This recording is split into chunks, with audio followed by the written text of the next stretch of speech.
12 p.m. in Bamenda, chief town of the Northwest region. Good afternoon, ladies and gentlemen. Welcome to the midday bilingual edition on Équinoxe television. Bon après-midi, la Fleur-Signée. Bon après-midi, et c'est Lucie Yengou. Madame, Monsieur, bon après-midi et bienvenue à cette nouvelle édition du journal bilingue sur Équinoxe télévision. À la une de l'actualité, les vendeurs de porc du marché 8e à Bankolo s'opposent à leur relocalisation décidée par la mairie de Yaoundé.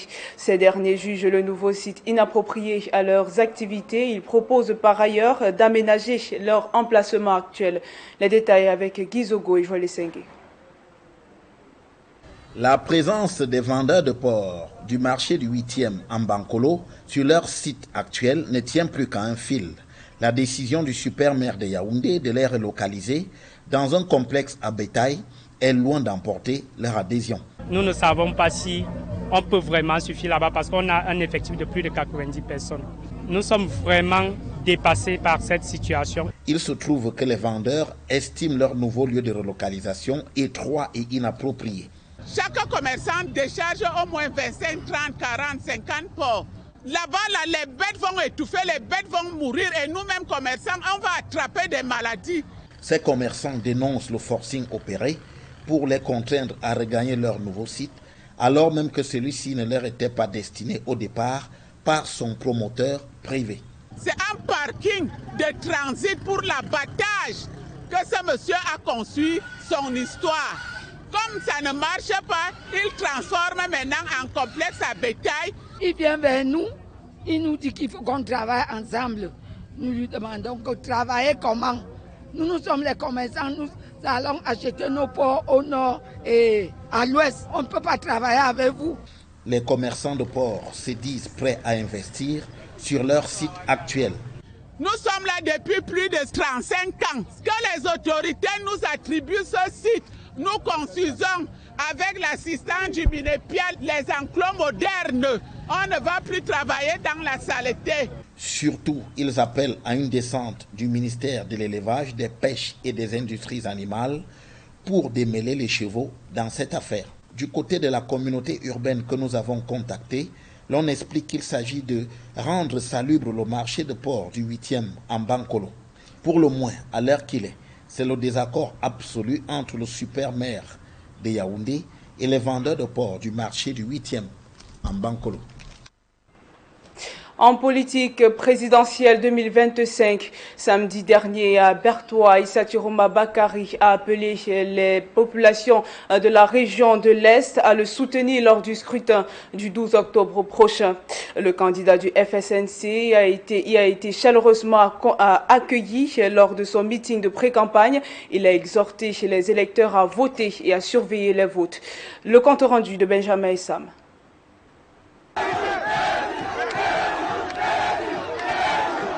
Issa Tiroma Bakari, ovationné par une foule de militants à la place des fêtes de Bertois.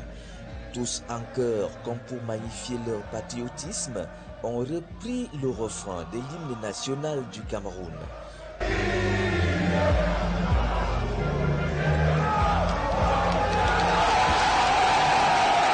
Outre des militants et sympathisants, des centaines de conducteurs de mototaxis ont tenu à voir et à écouter le candidat du FSNC à la présidentielle du 12 octobre. Bertois a décidé que je suis président de la République et à partir du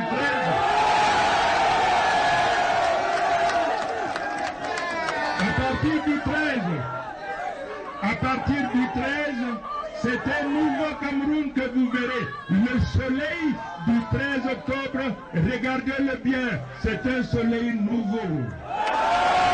Une place des fêtes de Bertois Noir de Monde, ce qui fera dire à l'orateur du jour que l'Est lui a déjà remis les clés des tout dit. La région de l'Est me proclame et m'investit comme président de la République du Cameroun.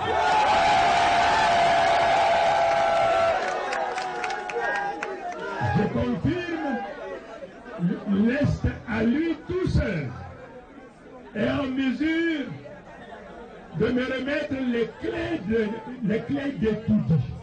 Dans ce meeting de Bertois, plusieurs orateurs diront leurs attentes et espoirs pour une région au sous-sol riche, mais dont le chômage reste rampant. Je suis président de la République pour protéger la nation camerounaise. Je suis président de la République pour mettre tous les Camerounais au travail. En particulier la jeunesse. Issa Tirouma Bakari, désigné comme candidat consensuel de l'opposition, n'en dira pas un mot.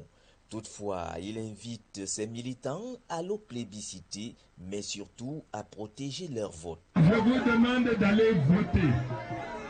Allez voter, mais dès que vous aurez fini de voter, il faut surveiller votre vote. Cette tournée de pré-campagne du candidat du FSNC à l'Est l'aura conduit à Batouri, Garoua-Boulaye et Bertois.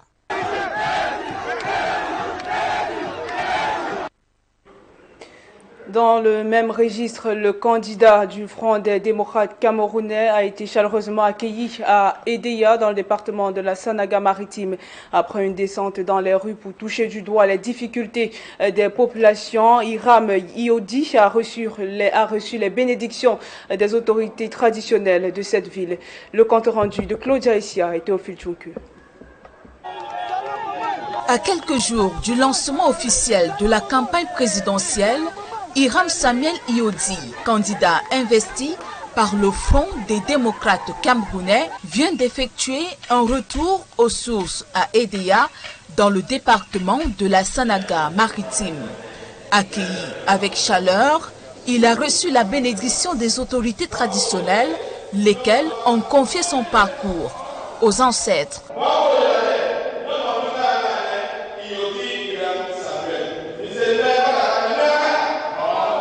Plaçant sa démarche sous le signe de la prospérité, de la transparence et de l'engagement pour le changement, le candidat du FDC a fait le tour de la ville d'Edéa. Objectif, toucher du doigt les réalités quotidiennes des populations et mieux cerner leurs attentes. Je suis d'abord un Camerounais qui a un cordon ombilical attaché et enterré quelque part. Je suis un fils de la Sanaga-Maritime. Il m'apparaissait donc important, avant d'ouvrir le combat politique dans lequel je me suis lancé, de venir voir mes pères et mes mères de la Sanaga-Maritime pour leur dire officiellement que leur fils est sur le champ de bataille, et j'ai voulu requérir leur bénédiction. Pour lui, la Sanaga-Maritime occupe une place essentielle dans l'histoire de la libération du peuple camerounais, se réclamant de l'héritage des pères de l'indépendance. Hiram Iodi appelle les habitants à le considérer comme le prolongement de ce combat. Je demande simplement à mes pères et mes mères d'ouvrir leurs yeux pour reconnaître en moi aussi un de leurs fils qui vient se battre pour que nous soyons tous libres et que leur douleur trouve une réponse dans ma victoire et que nous puissions dire à Oumiobe et à tous les autres en Pouma qu'ils ne sont pas morts pour rien. J'espère que mes frères et mes sœurs m'accorderont leur confiance et glisseront le bulletin gris, le bulletin du FDC dans l'urne le 12 octobre prochain. Âgé de 37 ans, son programme s'articule autour de 12 axes stratégiques visant la refondation de l'État, aussi bien sur le plan économique qu'institutionnel. Et à 3 semaines de l'élection présidentielle au Cameroun, l'opposition camerounaise reste divisée. Après les rejets successifs de Bello Bouba Maïgari et Cabra Libi, c'est au tour de Serge Espoir Matomba de désavouer la désignation de Issa Tirouma Bakari comme candidat consensuel de l'opposition. Le leader du PURS qualifie cette initiative de non-événement. Dans une interview accordée à Radio France Internationale, il annonce se concentrer ses efforts sur la sécurisation du scrutin. Le reportage de Gladys Sidier et Dani Warenze 2. La désignation d'Issa Tirouma Bakari comme candidat consensuel de l'opposition par l'UPC 25 est perçue par Serge Espoir Matomba comme un non-événement. Pour le candidat du PURS, une poignée de personnes ne saurait parler au nom de toute l'opposition, encore moins du peuple camerounais. Il n'y a pas de consensus. Ça, c'est 2 personnes ou 3 qui ont désigné quelqu'un. La plupart des candidats vous disent qu'ils n'ont même pas été approchés. Donc 2 personnes ne peuvent pas parler pour les millions de Camerounais. Ça leur regarde ce qu'ils font, mais ils ne peuvent pas l'imposer au peuple et ils ne peuvent pas nous l'imposer. Nous n'avons été concernés ni de près ni de loin. S'il ne rejette pas complètement l'idée d'une union des forces de l'opposition pour battre le régime en place, Serge Espoir Matomba précise toutefois qu'il se reconnaît plutôt dans la démarche du groupe de Fumban. Par contre, nous avons pris part aux échanges et aux discussions depuis Fumban jusqu'à Yaoundé et nous continuons encore dans ce. Au-delà des divergences et frictions observées dans les rangs de l'opposition, le leader du PURS dit miser sur la surveillance du scrutin. En essayant d'être présent dans tous les bureaux de vote, les cas de fraude seront complètement évités et M. Biya n'aura aucune chance de rester au pouvoir. Tout électeur qui votera, sa voix pourra compter et donc nous savons que nous sortirons donc victorieux de cette élection. Ses espoirs Matomba a à cet effet réitéré son appel au peuple et annoncé l'ambition de recruter 90 000 scrutateurs d'ici le 12 octobre dans le cadre d'une opération déjà lancée depuis plusieurs mois à travers le triangle national. Dans le reste de l'actualité, à l'issue de l'exécution du budget d'investissement public 2024, le ministère de l'économie, de la planification et de l'aménagement du territoire a récompensé 5 communes exemplaires. Celles-ci se sont illustrées par leurs bonnes pratiques en matière d'investissement et d'exécution de ce budget. Compte rendu avec Guizoko. Elles sont 5 communes à avoir excellé dans le cadre de l'exécution des projets d'investissement public au titre de l'exercice 2024. Ce sont les communes d'Idenao, de Nkambe, de Pété, de Ndelele et de Nyambaka. À ce titre, elles viennent de recevoir chacune 50 millions de francs CFA dans le cadre des awards du ministère de l'économie, de la planification et de l'aménagement du territoire aux communes modèles pour l'exécution du budget d'investissement public.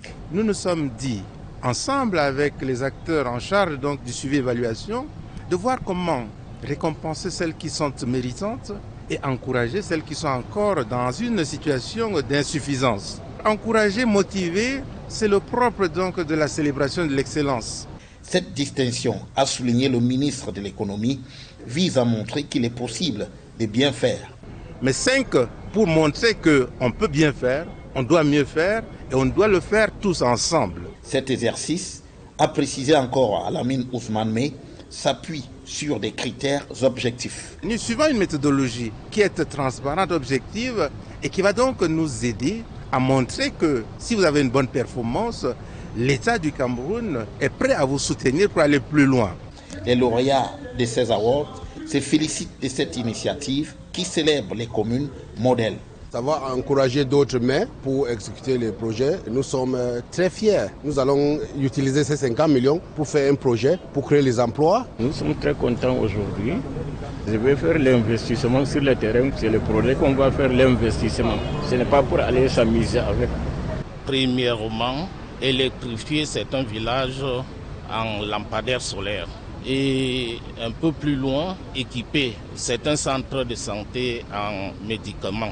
Avec l'accroissement des ressources allouées aux communes, soit 143,2 milliards en 2024, des résultats plus probants sont attendus des municipalités. Et ce reportage de Guy Zogo et Joël Sengue met fin à la première partie du journal, la deuxième en anglais avec Essie, Lucie et Liangou. Good afternoon once more. Once again, good afternoon, La Flesnier. Good afternoon, dear viewers. Thanks for staying with us. We begin in the northwest region of the country, where an early morning fire has destroyed livelihoods in Bamenda. The fire, which broke out at about 1 a.m., destroyed a 12-room apartment made up of business and also warehouses. Our reporter Mbu Stella details us from Mile 2 Junction, precisely in the Bamenda 3 subdivision. At about 1 a.m., residents of Mile 2 Junction were startled awake by flames ripping through a 12-room apartment block. The structure, which served as homes, businesses and warehouses, was quickly engulfed by flames. The exact cause remains unknown, but what is certain is the scale of the damage. are crying at the losses for the tenants. Before the house will be damaged. Now this house will treat my mommy, will they take renters for the trade my mommy. Now this house will they take renters, put table, chop for our table. Will not get anything. Power be this house we don't die since. This house been at the only income or the manager for family. So I don't know what to happen with the house. We don't go down also. Army rescue officials say reinforced doors slowed down entry into the building, forcing them to break through before they could contain the spread. The stores were hermetically locked. Iron doors. So in order to access inside the various shops, we had to spend some time to break the locks. When there's any fire break out, they should do everything. First thing, call the Army rescue. 118 will always be there. Despite these hurdles, firefighters managed to stop the flames from reaching nearby houses, a relief for residents. I thank Commandant because for Army rescue, because the coil for the very evening, Ajo descent come down. And even if it reach here, if fire, no for loss. Because the way the fire be there, we see the fire pass to power. We no be understand what they happen. You know, sun we don't throw for everybody, no loss the fire. Sun, the struggle for water don't come, I don't mean water. See how up place on cool. It's a charred skeleton of a once thriving building, and dozens of families and traders left grappling with loss, and with it, an uncertain tomorrow.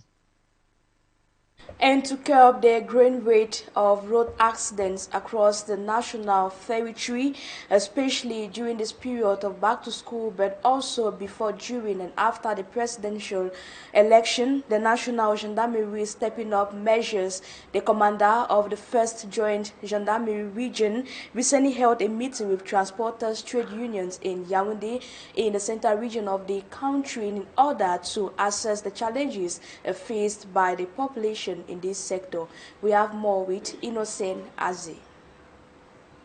Between the National Gendarmerie and the transporters' trade unions remains very important. In line with school resumption for the 2025-2026 academic year, both parties met in Yaoundé to discuss on road safety and accidents, as well as the forthcoming presidential election. As concerns road accidents, the increased rate is disturbing to the National Gendarmerie despite all efforts to sensitize road users. Brigadier General Elias Tunge, commander of the 1st National Gendarmerie Region, says there has been a slight increase in the rates of road accidents upon revision of statistics.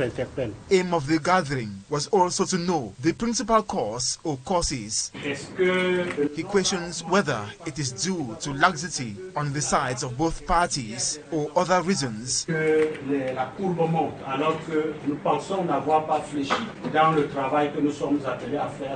Thus, it remains incomprehensible as the National Gendarmerie sensitizes on road safety persistently through different means. Lieutenant Colonel Hans Gontran says they have sensitization information pasted on billboards, all in a bid to reduce the number of people dying on the national roads. Aussi beaucoup plus visible sur l'espace médiatique et même dans les réseaux sociaux. The transporter trade unionist also advanced possible solutions for an academic year and election period free of accidents. Qu'est-ce qu'on peut faire pour anticiper sur les seuils d'insécurité qu'on peut rencontrer tant autour des écoles, tant sur la voie publique, en même temps qu'à la sortie des domiciles jusqu'à lieu de l'école? Both parties took the engagement to work professionally to attain the objective of safe transport.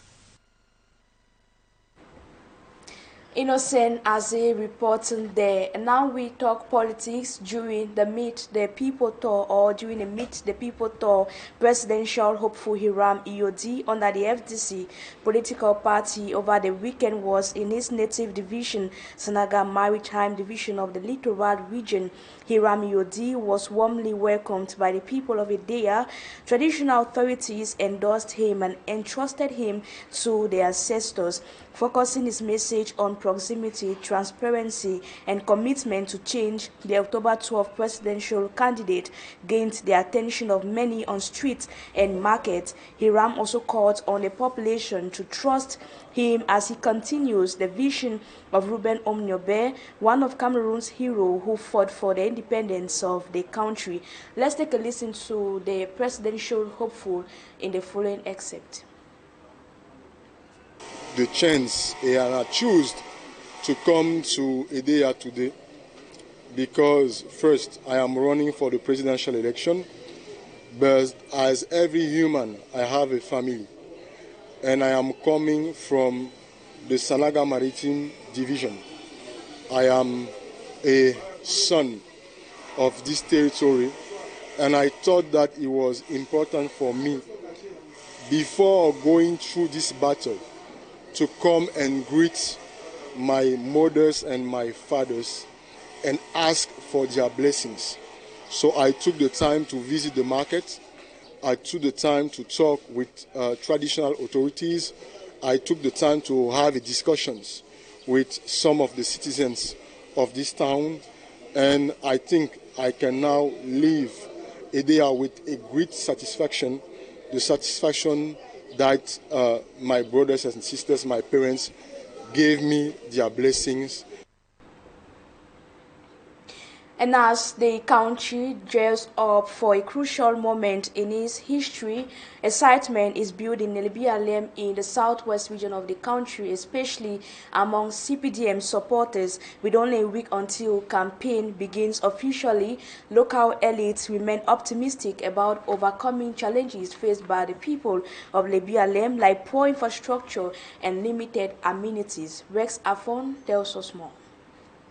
For 2 weeks now, schools have reopened across Cameroon, yet many youths in the southwest region remain out of class. They have started voicing their anguish and frustration. I must overcome the pains of injustice.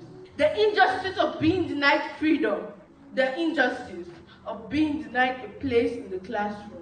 Many children no longer recognize national emblems. The symbols of unity now seem distant. For 7 years, my children went to school without uniforms. At a time when Cameroon takes center stage in the world's compass, due to the upcoming presidential elections, the people of Libialem, mostly those of the ruling party, refuse to be left behind.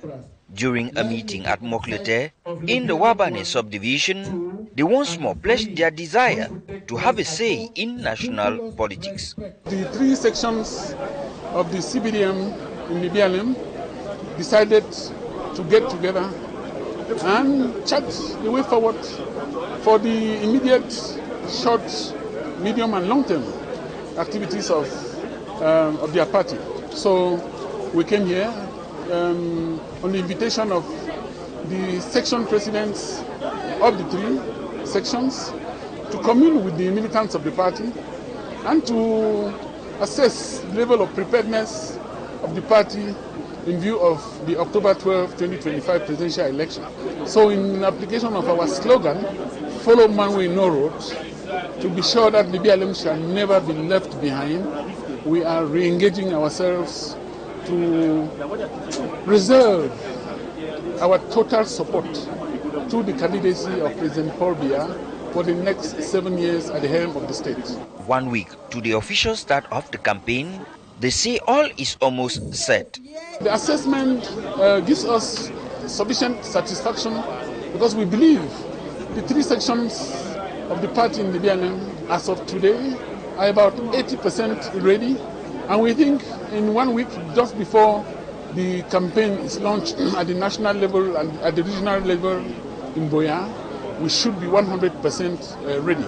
These items were sent by the candidates to the benefit of the farmers of Libialem division as a whole, and the farmers of Wabane subdivision in particular.